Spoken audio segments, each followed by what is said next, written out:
kau menjadi incaran.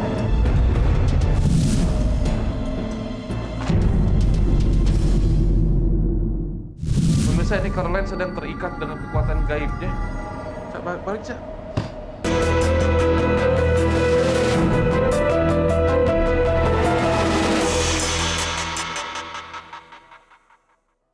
Dengan memainkan permainan bambu gila. Master, silakan.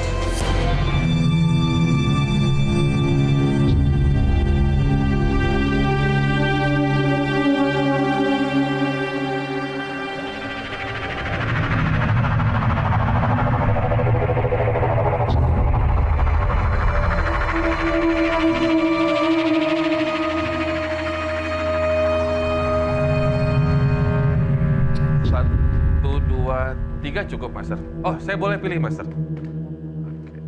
Mas, boleh maju ke depan. Silakan. Perlu berapa lagi, Master? Cukup? Oh, cukup 4. Pemirsa, telah terpilih di sini ada 4, saya sebutnya adalah 4 calon narasumber, di mana salah satunya nanti kita akan lihat siapa yang akan terpilih aja untuk bercerita tentang permasalahan hidup mereka. Di layar kaca Anda sedang menyaksikan Master Limat mempersiapkan dengan segala, saya sebutnya bukan ritual, tapi rutin ya, untuk memulai permainan bambu gila ini. Kalau Anda belum familiar, bambu gila ini, di mana bambu besar ini akan digerakkan secara goib, pemirsa, dengan kekuatan yang tidak bisa dijelaskan dengan kata-kata atau secara logis ya. Dan biasanya memang melibatkan 4 sampai dengan belasan orang.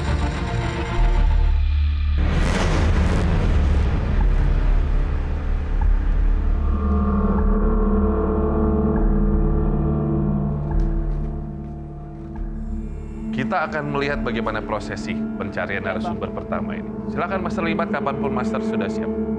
Yang di studio hati-hati ya, karena bisa jadi ini pergerakannya tidak terkontrol.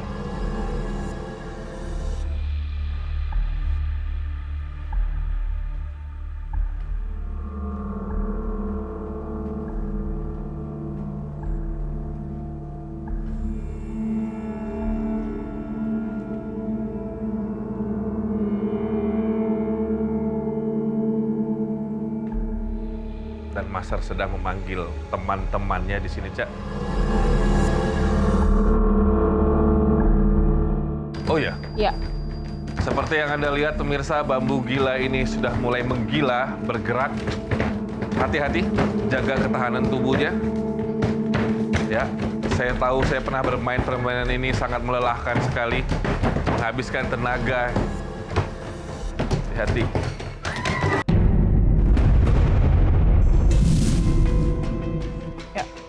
Kenapa Master memilih narasumber menggunakan bambu gila untuk mengetahui energi siapa yang paling kuat? Keempat-empatnya tadi hampir anfal yang aku lihat.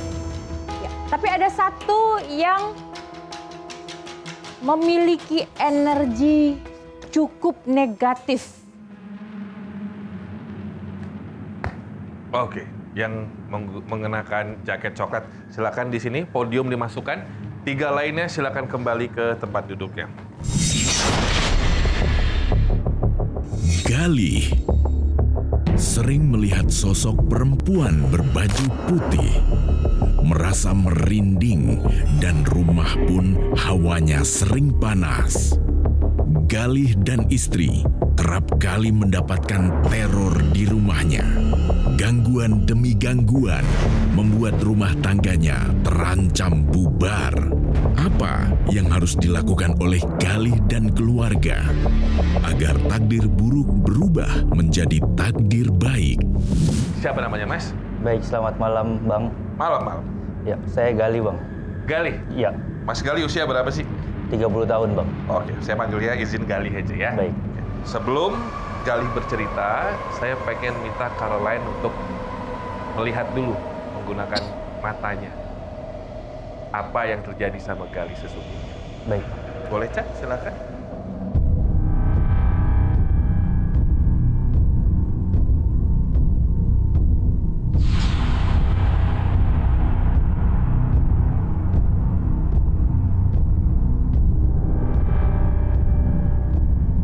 salut sama kamu.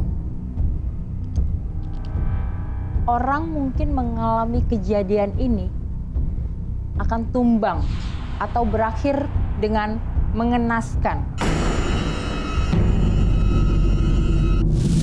Padahal gangguan itu cukup mengganggu mental kamu, bahkan keluarga kamu.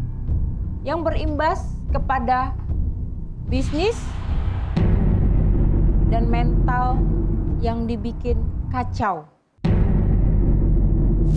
Awal pertama saya kesini itu ingin usaha saya baik dan di rumah saya pun baik.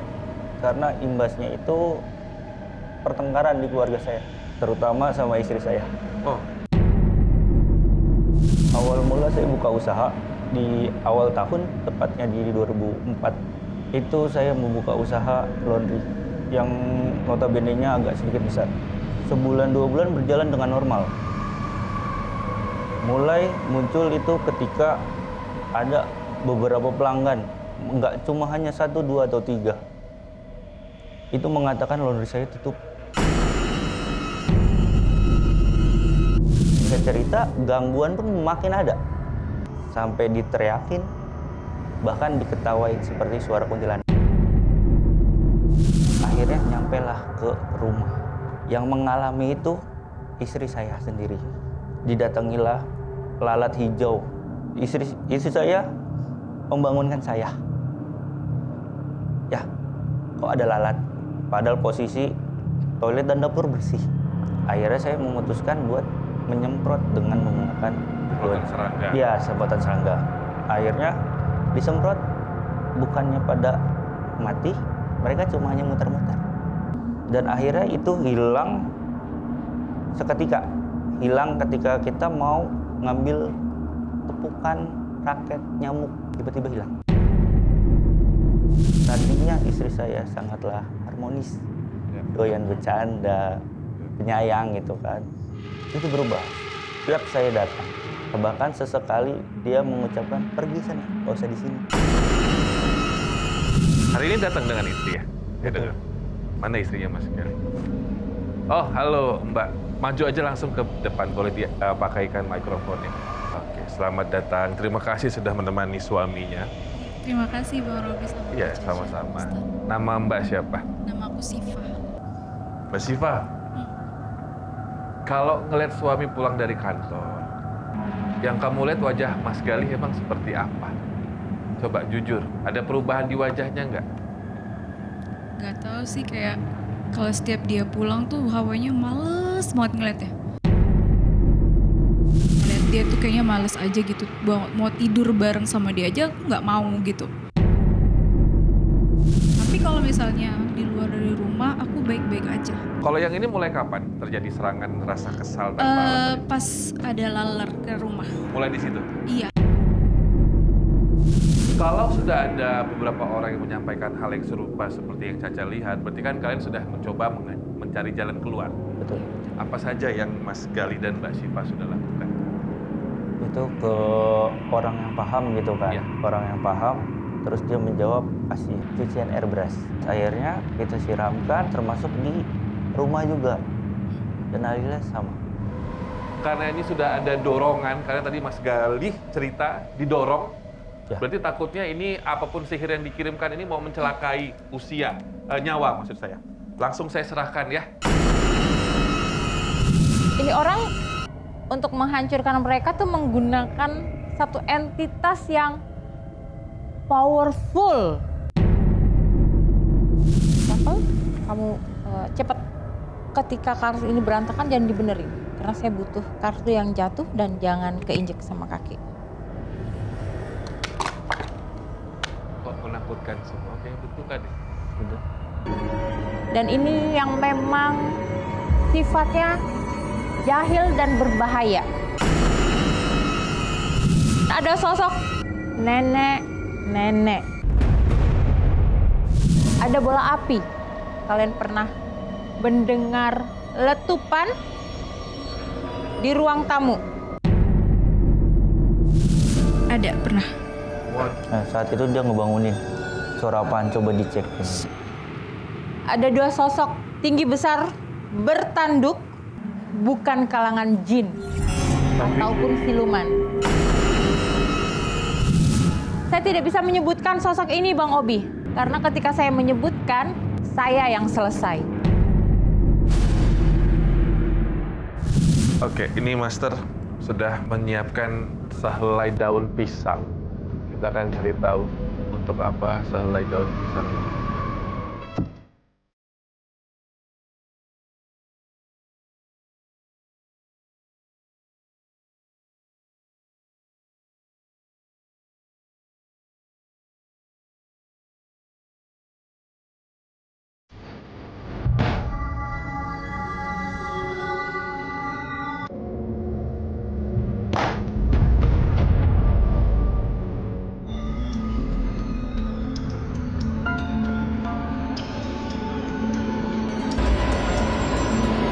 Apa itu maksudnya? Ini dari perutnya Mas Gali. Ada apa, Cak? Karena banget banget.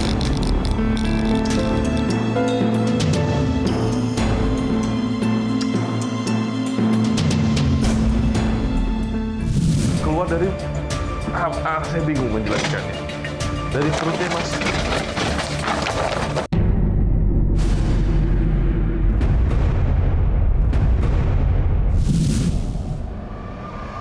Saya mau terima kasih dulu kepada Master. Master berhasil mengeluarkan buhul itu di badan kamu. Kalian sudah tahu patung itu tidak boleh ada di situ. Kenapa kalian masih mempertahankan? Awalnya itu patung itu memang harusnya kita pindahkan atau kita buang.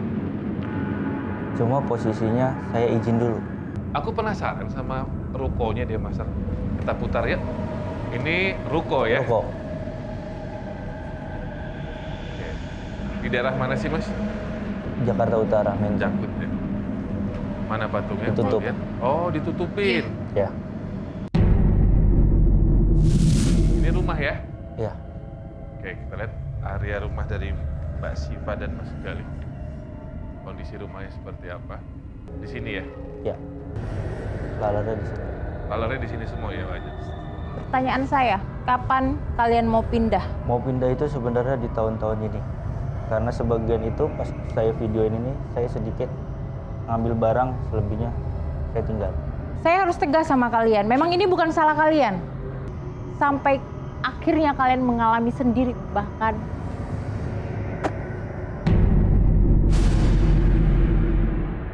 orang yang berusaha menghancurkan usaha kalian itu tidak seberapa dibanding entitas-entitas negatif yang menghancurkan kalian dan mental kalian. Mereka tetap harus pindah, Bang. Karena tanah yang mereka tempati tidak baik. Saya mau melakukan astral projection karena saya yakin saya akan ketemu dua sosok ini. Dan saya yakin Mas Galuh sudah menggambarkan sosok ini dengan jelas.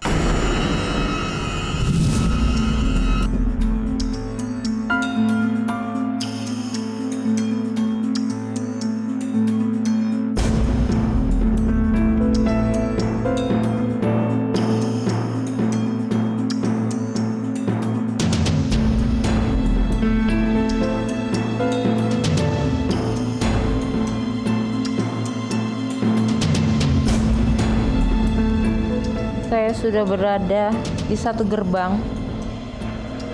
Gerbangnya terlalu banyak api. Saya berada di tempat yang dulunya ini jalan rawa-rawa. Sosok ini tertinggal yang harusnya diurus, tapi tidak diurus. Mengarah kepada? Istrinya, Bang. Siva menjadi incaran.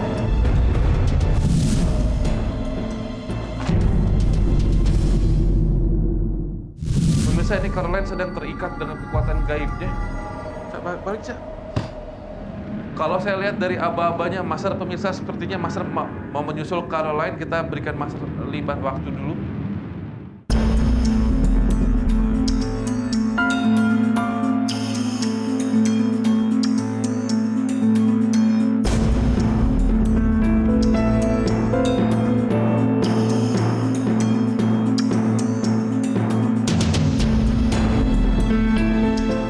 Pemirsa, ini cukup memakan waktu, kita biarkan dulu mereka.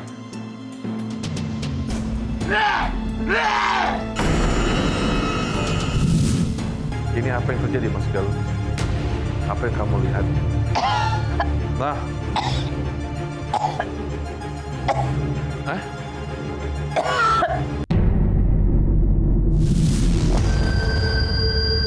Apa yang terjadi?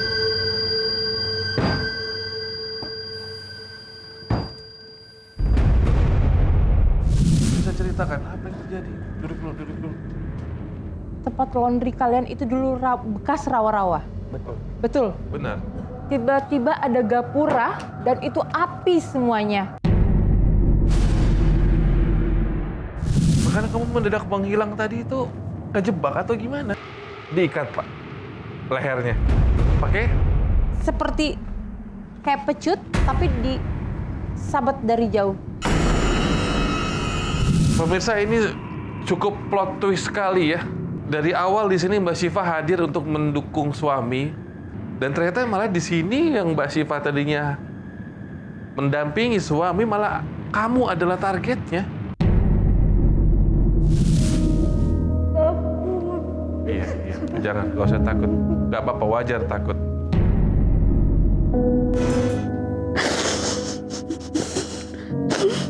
Ini sangat kompleks sekali, pemirsa. Pertama, yang Caca tadi lihat adalah memang lokasi atau situasi dari tempat usahanya sendiri tidak aman untuk dibuka menjadi tempat usaha.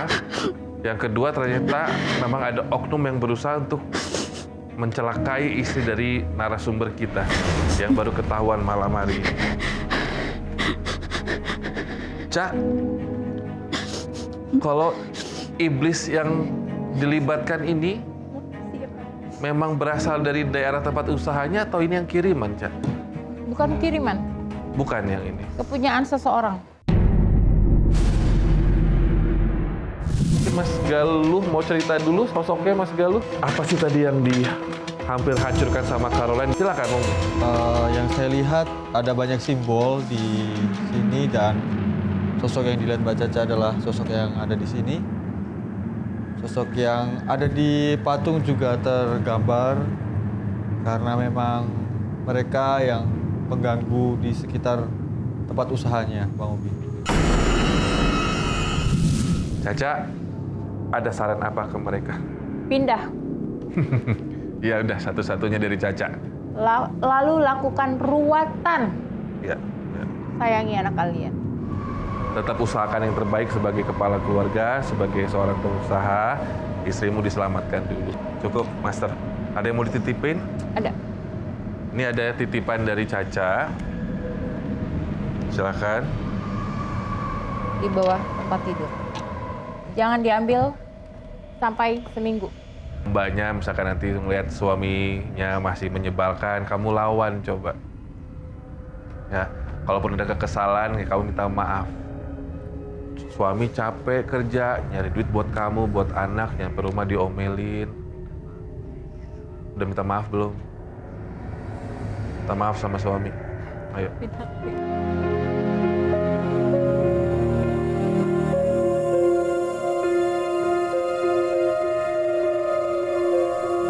Sehat-sehat ya.